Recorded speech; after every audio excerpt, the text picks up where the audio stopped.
What's up, everyone? Welcome to the Made You a Mixtape podcast. I'm your host, Jason. Hope you're doing well whenever and wherever you are watching or listening to this. Now, joining the show today is one of the most soulful voices to come out of the Great White North in the past couple of decades. Jarvis Church is in the house. Jarvis, how you doing, man? Welcome to the show. Thank you so much. I'm doing great, man. Thanks a lot for having me. Now, your new single, Just the Two of Us, is now available for streaming wherever people are listening to their music. And it's part of this new project that you've got coming up. So can you tell us a little bit about Soul Station Volume 3? Yeah, absolutely. I started the whole Soul Station series in around 2010. And it was really just something that was geared towards my live shows because I just was finding I was, doing a lot of shows, and I wanted to sort of explore all these amazing soul singers that I love. So I started sort of doing this series where I would cover some of my favorite songs from some of my favorite soul singers.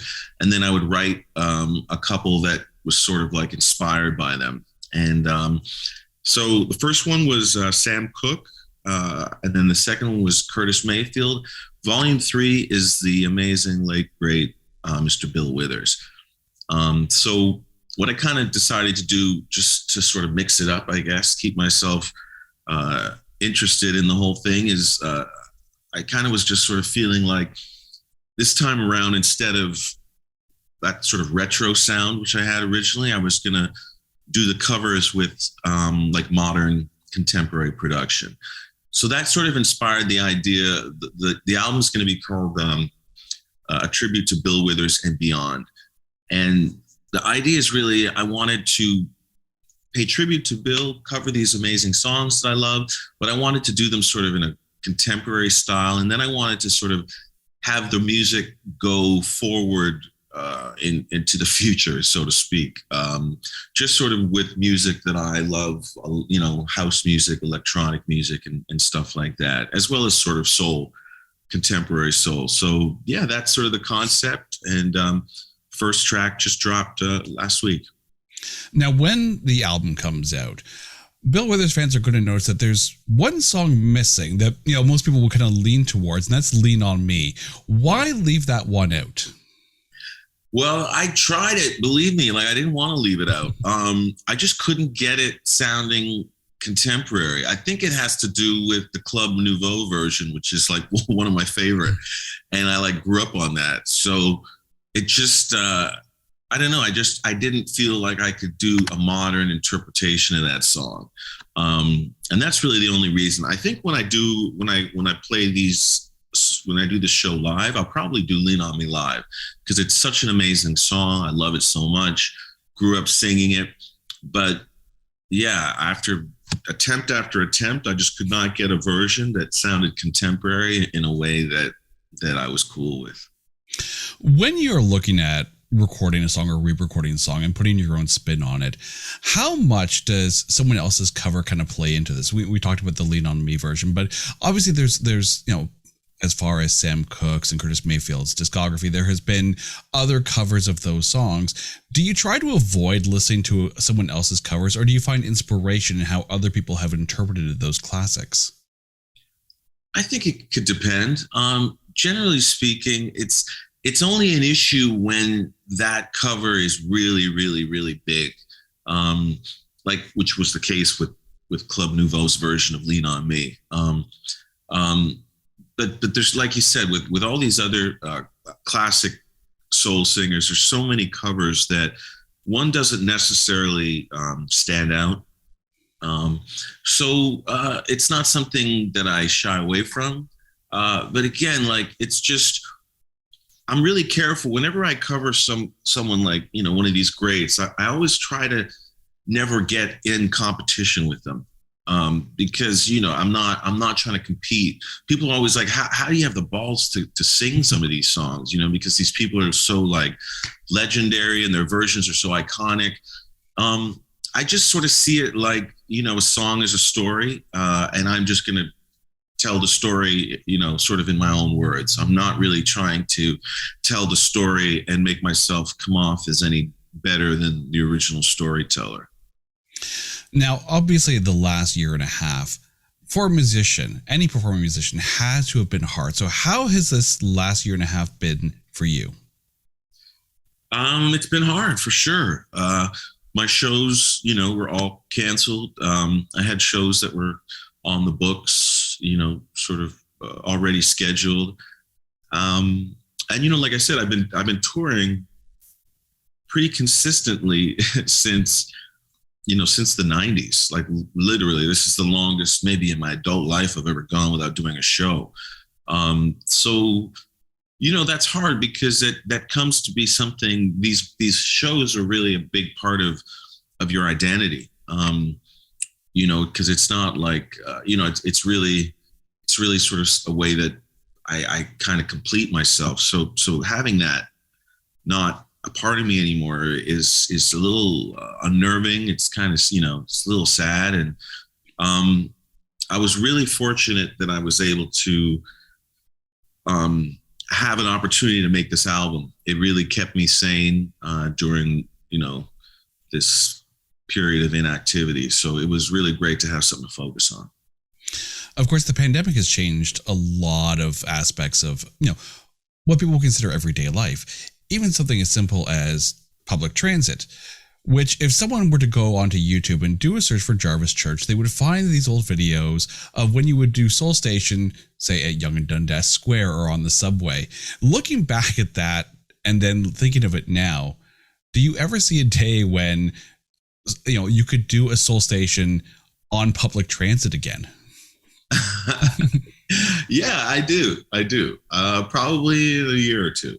I don't. I mean, I know it's hard to imagine now, but I think things will go back surprisingly. Pretty much all the way back to where they were. I don't think that.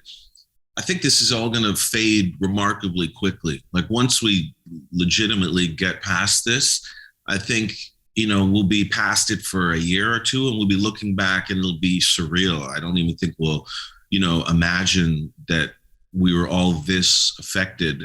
And yeah, so I do think, it's going to go back surprisingly quickly. When you take a look at the songs on the Soul Station CDs that you've put out, and even if you go back to, even like the first Philosopher Kings album, there was a Bob Dylan cover on there. What is it about a song that makes you want to take it your own and make it your own? It's like it's a script, which is the lyrics. I really like I use a lot of analogies. Like I really think songs are just really like movies. And like what makes a singer great to me is the same thing that makes an actor great. It's sincerity and believability. So that's really it. When I, a lot of people think that it's like, who's the best singer, like singing chops, like, they might be thinking, well, if I can, show off my chops in this song, then it's a great song. But if you think of an actor trying to show off their acting chops in a movie, you can imagine how terrible a movie that would be. The actor's talent is supposed to be invisible, which is, in my opinion, the singer is, their talent is supposed to be invisible. It's not supposed to be sort of shown on display. Look at this, look at this, look at, imagining an actor, look at me cry, look at me, scream, look at me, it just needs to all seamlessly flow into the storytelling, which creates an illusion, a believability. And it's really quite remarkable when it comes to songs, like how we just believe it. Like we know that there's a person just singing, but when it all works well, we really, really completely buy into that, piece of art there that person is creating. There's always been a soulfulness to the music from the Philosopher Kings, and there's always been a soulfulness into your solo stuff. But when you started to put out the Soul Station CDs, what was the reaction to that? And did you find that it kind of hit a larger audience because these were such familiar songs? I mean, I'm not sure if it's actually if it hit, I really noticed it live. That's really when I really noticed the difference because, I'm fortunate enough that I have a lot of my own songs that my audience knows, so when you're that feeling of singing a song that the audience knows, it's so comforting and warm and welcoming and inviting. And it's like when you sing a song that they don't know, it's a lot harder, obviously. And it's more of an uphill battle. It's more of a like giving, and not so much receiving. So I found that like I just ended up naturally sort of like replacing every song that the audience doesn't know with a cover. So I would have like half of the songs are my hits and Philosopher King hits that the audience knows, and then I would just fill up the rest with other covers that they would know, as well. I've just kind of reached a point in my life where I'm doing this more for them than for me, if you know what I mean. So like, it's not like, oh man, I got this great song, I want to share it with you. It's more like, well, I got this great song, but if you don't want me to share it with you, that's fine. I'll share another song with you that you know. It's kind of like that. Anytime there's a musician on stage, there's this vibe across the band or across the performers where they're all kind of on that same mental wavelength. But to the same token as well, musicians feed off of the crowd and the reaction. So for you, what gives you more energy? Like that mental link, with the musicians that you're on stage with, or the crowd reaction? I think it's both. Like it's kind of a balancing act. You kind of, because you definitely feed off your bandmates and your fellow musicians on stage. There's sort of like an energy that you have that you start to sort of whip up, and then you're sort of leading it. So you feel the audience picking up on that. And as it builds, their energy builds, and then you might get something back from the audience.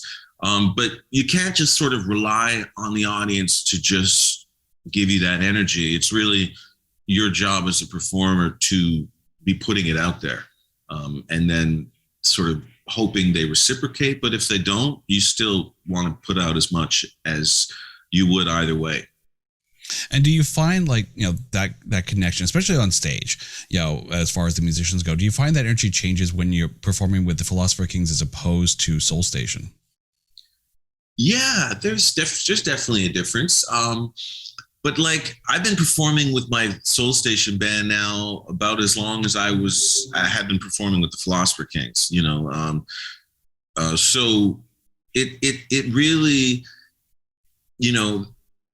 the energy you have with your fellow performers is a huge part of it. So I would say that it's different, but there's still a real strong energy, specifically with me and like Wado, I perform with, a really amazing local Toronto musician. He's a singer and keyboard player, and like we're always sort of feeding back and forward with each other.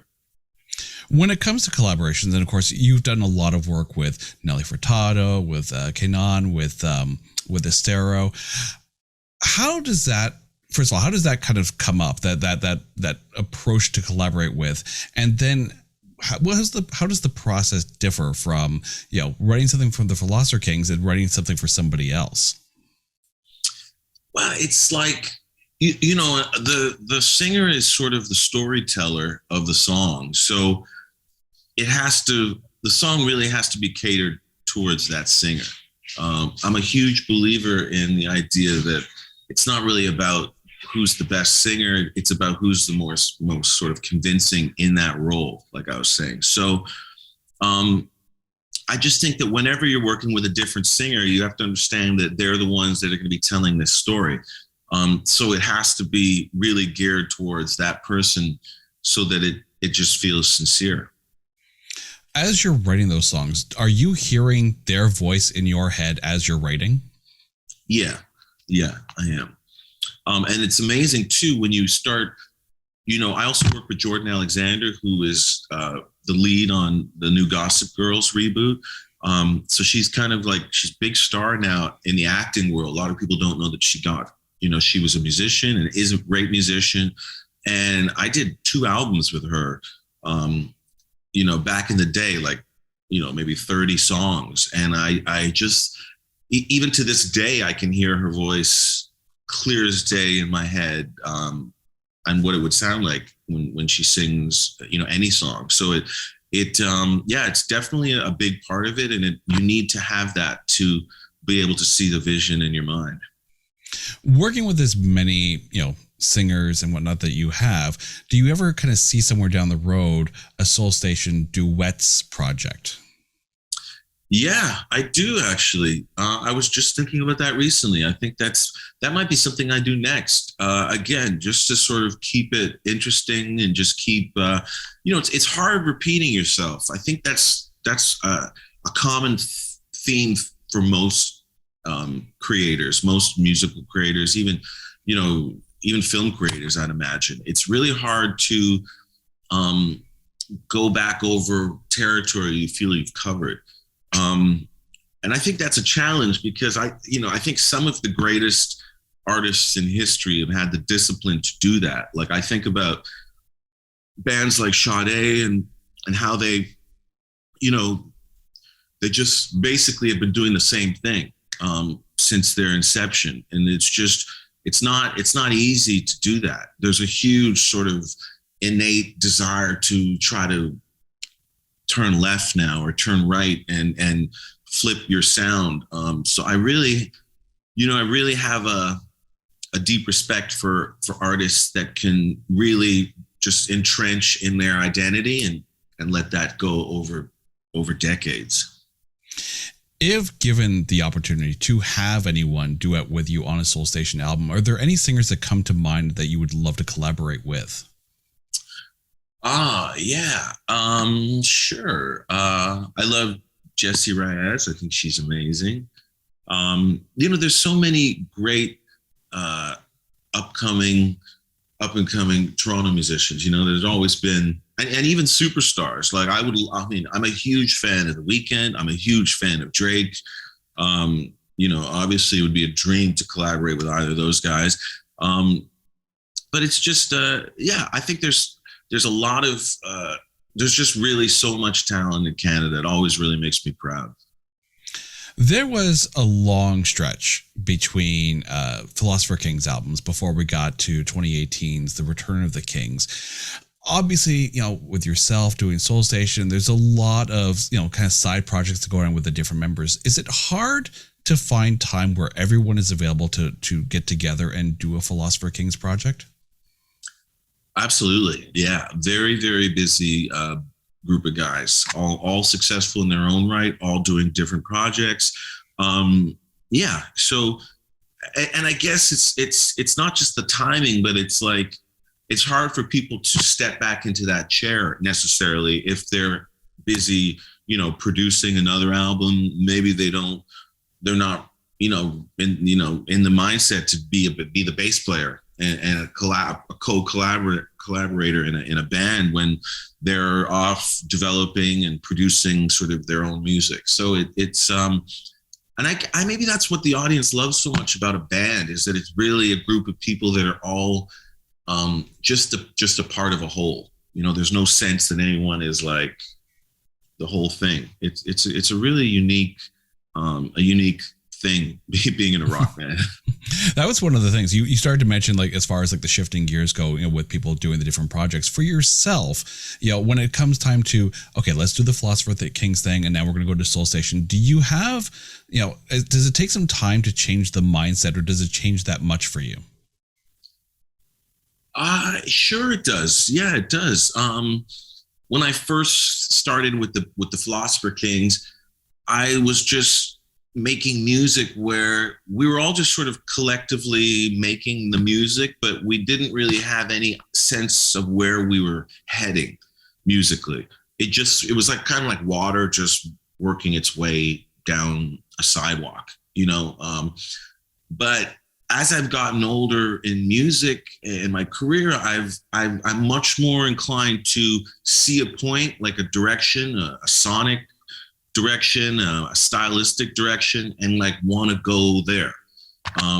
So that is obviously a lot harder, when you got a bunch of other guys all sort of like, well, I don't necessarily want to go there. I want to go here. I want to go, you know what I mean? So that made it like it was a little bit more challenging stylistically to make a Philosopher Kings album now. And because it's just, I guess, because I wasn't really able to direct where it was going. It just sort of went where it wanted to go. And that's cool, I guess, but I'm kind of in a different place. Like I said, I'm more about hearing something in my head and then wanting to make it, as opposed to just having a blank slate and whatever comes up, comes up. You've had a number of songs that have been used in, film and television, but one of the projects I want to talk about was working on the show To Kink in My Hair. Mm-hmm. Being able to, compose the music for the entire series. How did that project come about, and how satisfying was that project for you? It was very satisfying. I'd never scored music before. I'm also not a classically trained musician. Everything I picked up, I played piano, but I picked it all up by ear.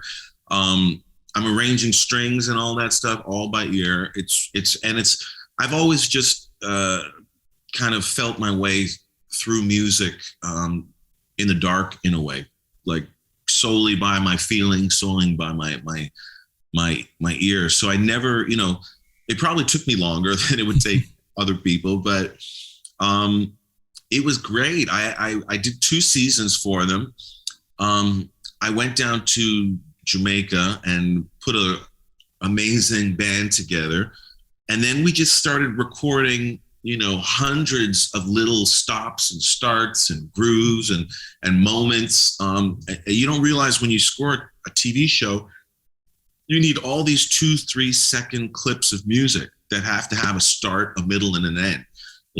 And it's only 2 seconds long, or 3 seconds long. But you don't really realize that. But between scenes, there are these little bumpers that just kind of like, bop, bop, bop, like those little moments. So I was able to sort of like collectively, build up sort of a repertoire of like 100 of these, and then go back home to my studio and, watch the scenes and orchestra and compose music to the scenes. And then just having that sort of bank of little moments, coupled with just the stuff I composed, made it really manageable, because, you're coming up with like 100, like maybe 50 songs per season, and then like 50 different, it's a lot of music. So, yeah. And it was really, really rewarding, like to watch a scene and then hear music in your head and then write it and create it and record it. It's a really, really cool, way to make music. I really enjoyed it. Do you ever see a day where you get the chance to score a full-length film? Sure. I could see that. Yeah, absolutely. I've also always been a person that wasn't afraid to ask for help. So, if there's something that I come across where I need help, I hire somebody, or I ask, I get a partner, or I just, it's not, it really takes a team to make music at the level that we're making it at. And if I was lucky enough to be not nominated for a Grammy, that was a team of, a large team of people that helped us make that amazing music with Nelly the first time around, and her first 2 albums. So it's just, I've always been someone that is, very aware that you need help, and it's a team and it's a collective effort to make something great. When Soul Station Volume 3 comes out, are you planning on touring? And do you see this tour, an eventual tour, looking different than tours in the past because, we're starting to come out of the pandemic? Absolutely. Yeah. I mean, I think that, like I said, I think that we're all going to be amazed at how quickly we get past this pandemic. Like once we're all vaccinated, and I really feel like it's going to just be like, it's going to feel like a distant memory. I don't feel like there's going to be sort of like this anchor weighing us down in the future. I feel like it's going to be like, wow, we are right back to normal. So I'm not really worried that it's going to permanently change the way things are. You're listening to the Major Mixtape podcast. Our guest today, Jarvis Church, singer from Soul Station and the Philosopher Kings. When we come back, we're going to learn a little bit more about Jarvis. You've heard it all before. Waste of film. Dumpster fire. How did this even get made? Trainwreck. Total garbage. Snooze fest. Utterly painful. Worst film ever. But is it really? The show is called It's Not That Bad, and we dare to look at the lowest rated shows and movies and see only the good things. We're looking for A grades in B movies. It's Not That Bad. Listen now, wherever you get your podcasts. Welcome back to the Major Mixtape podcast. Our guest today, Jarvis Church, lead singer of Soul Station and the Philosopher Kings. Now, you mentioned earlier about, these are the songs that kind of meant a lot to you when it comes to Soul Station. Growing up, is this the music that was around the house for you? Not so much. There wasn't that much music playing in our house. I really kind of discovered music through my friends and, at school. I grew up singing in church. My family, everybody in my family sang and played the piano. So it was a very, very musical household. So I just, I definitely got introduced to singing with my parents and my siblings and singing in church and stuff like that. There comes a point, in everyone's young life where, they've got enough money on their own to go to the record store and buy themselves their very first album. Not just, hey, this is a Christmas gift or birthday gift, to actually buy the album for themselves. Do you remember what album that was for you? I do. It was Men Without Hats. That was one of my first, I Come From a Land Down Under. That was their big hit. It was an Australian band. And it was also Thriller, which I remember playing on my Sony Walkman. That was like my greatest possession ever. So it was some pretty timeless music. When the first Philosopher Kings albums were coming out, the Canadian music scene was really diverse. I mean, all you had to do was, turn on Much Music and you basically saw, a little bit of everything. You had rock, you had grunge, you had the Philosopher Kings, you had groups like Estero. In that mid-90s, day of Canadian music, how fulfilling was it just to hear all these different sounds coming across? It was. Well, we always kind of felt like we were the odd ones out because there was so much rock-based music in Canada at the time. And then there was like maybe rap, but there wasn't really any like R&B or soul. It was only a couple, Jack Soul was doing that. And, but there weren't that many like bands, that's for sure, that were doing, sort of soul or urban leaning music. So that always kind of, made us feel a little special, I think in a good way, because I think that we always really liked that. We always wanted to feel like we were charting our own path. And we always really felt that, like we were, just following in the roads or the footsteps of other bands. When a group gets together, there's usually kind of a consensus as to kind of what the band is influenced by, and for, the Philosopher Kings to have such a unique sound at the time in comparison to everything else, was there that love of the same music amongst the group of you? There was a big overlap in the center, but it went, we each had our own different influences. And I think that's what made our music really unique, because we were all sort of inputting our own different takes into the pot, really kind of like mixing up the recipe in a way. So, When you think about also those, much music heydays, as far as, much music status goes, when, they were promoting Canadian music, they were showing videos, they were putting, playing bands at the same level as they were playing American artists. Is that what today's, music lovers are missing? Like something like a Much Music that is going to promote Canadian music across the board? Yes, I think so. Absolutely. It's interesting because we have CanCon still, which is Canadian content, right? Radio stations have to play, I think it's 30% Canadian content. But what's different now is that 30% of Canadian content is like the biggest stars in the world. So like the Canadians that they're playing are Drake, The Weeknd, Justin Bieber, so that's their Canadian content. And that's sort of like, it kind of misses the point of Canadian content because Canadian content, the idea was to promote these Canadian acts that don't have the platform that their American counterparts have. And all those superstars that I mentioned became superstars through American record companies and American promotions. So yes, they're Canadian born, but they're all American artists. Like their labels are American. The money that's being pushed, promoting that they're using to promote themselves is American levels of money, which has an extra zero, basically. Like it's 10 times, if you're signed to Sony Canada, your budget's going to be 100,000. If you're signed to Sony America, your budget's going to be $1 million. So, they might have to rethink that, because to call Drake and Justin Bieber Canadian content is sort of missing the point.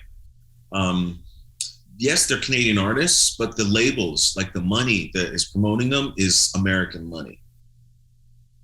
Let's get back to you for a second here.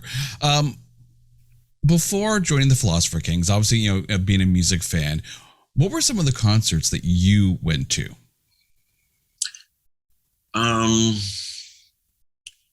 Well, I think my first concert is probably the most epic concert I've ever been to. I went when I was still living in Jamaica. I went to a Bob Marley concert. This would be like in 1978, I think, or 79.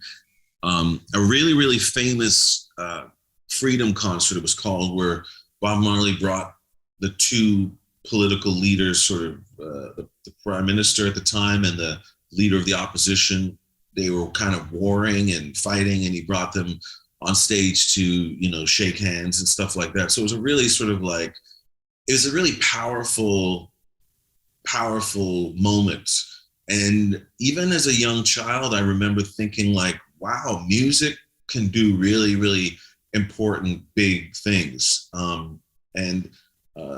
So, I was really fortunate. I saw a lot of concerts.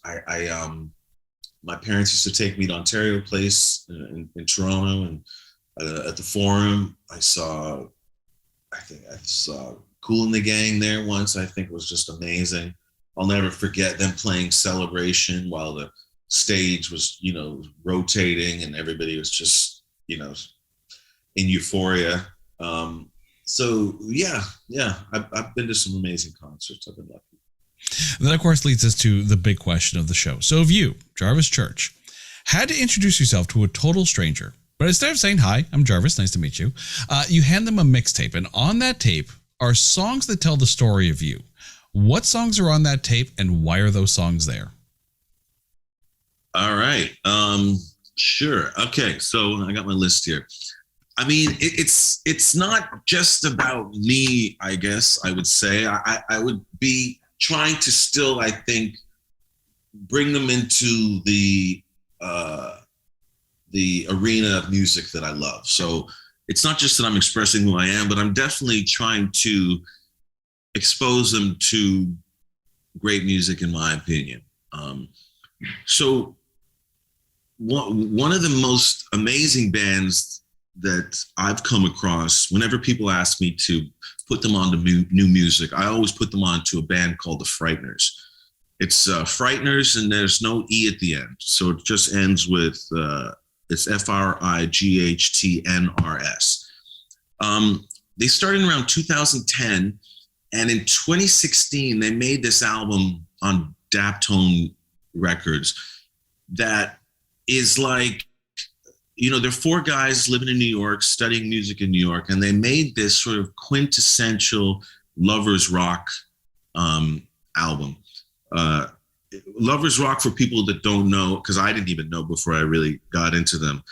Lovers rock was a musical sound that came out of Jamaica between 1967 and 1969, right after ska and right before reggae.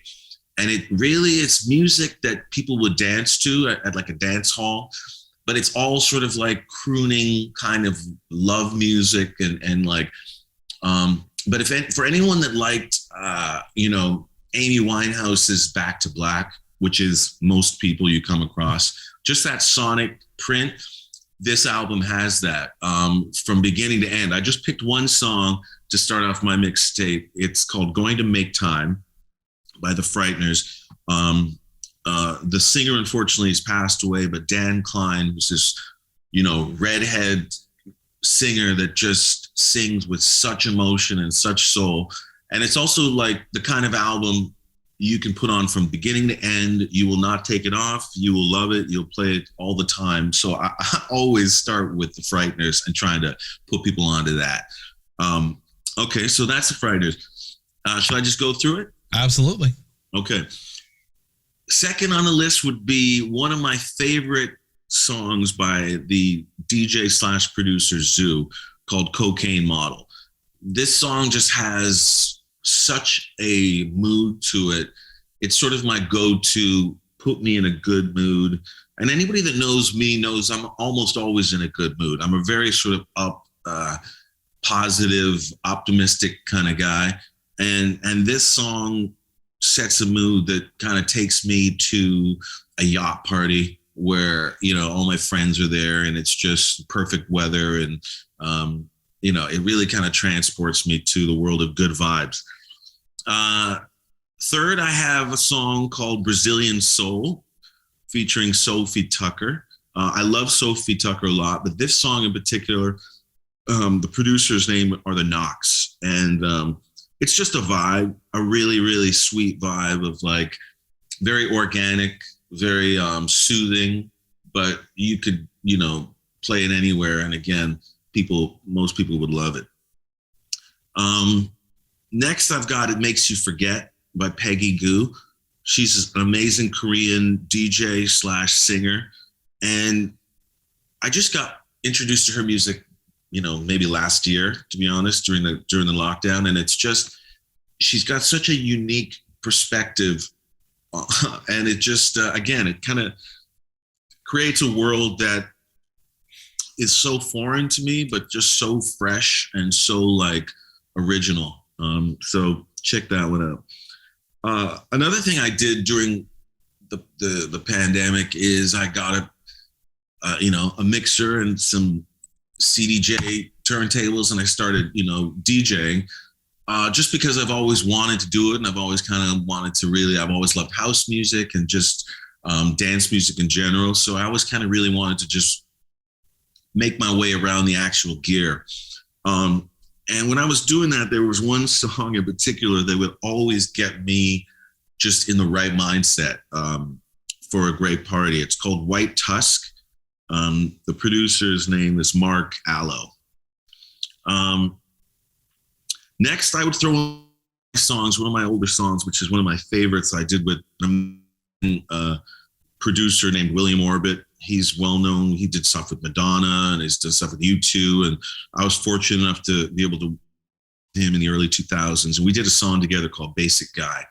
And it's one of my favorites. It's on my Shake It Off album, I believe. But it's just a great sonic space that he has created. A really contemporary song, right? There's a song called Ghetto by Jay Balvin. If anybody has TikTok, you've been hearing it on TikTok. And I've always been into current music, like music that's on the radio right now, music that people are vibing to right now. And this one is it's one of my latest. It just gets me hyped. It just, once I hear it, I get hyped. I start turning it up and I start jumping around. Then I would put an amazing DJ / producer from Montreal named Kate Renata. He has a great song called Dysfunctional, featuring Van Jess, an amazing soul singer, this young woman. And it's just, again, the pocket in this song is really, really interesting, really, really subtle, but still so, again, fresh. I've always been fresh obsessed. Another song I got put onto just this last year by the DJ producer New, and this also collaborated with Jokey. It's called Who Loves the Sun. What I love about this song is the singing.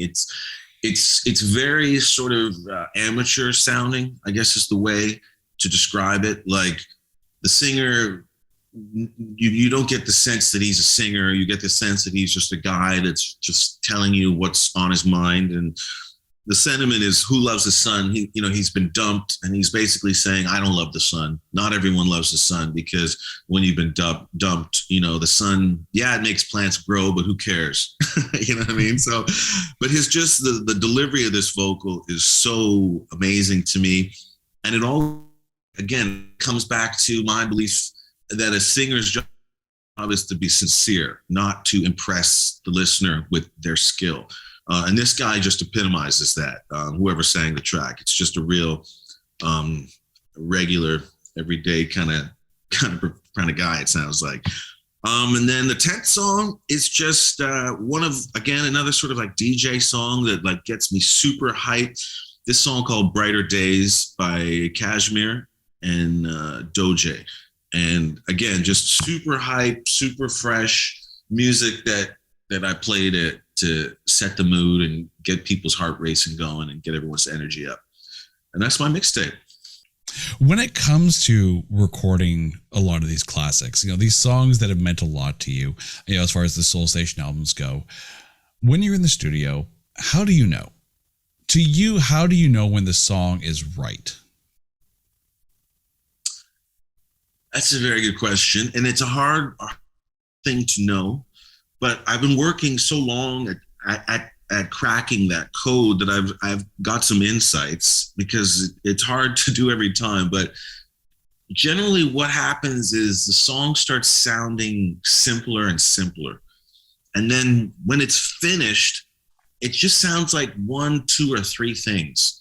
Like when you're making it, it sounds like 100 little things, 100 little pieces that are being put together.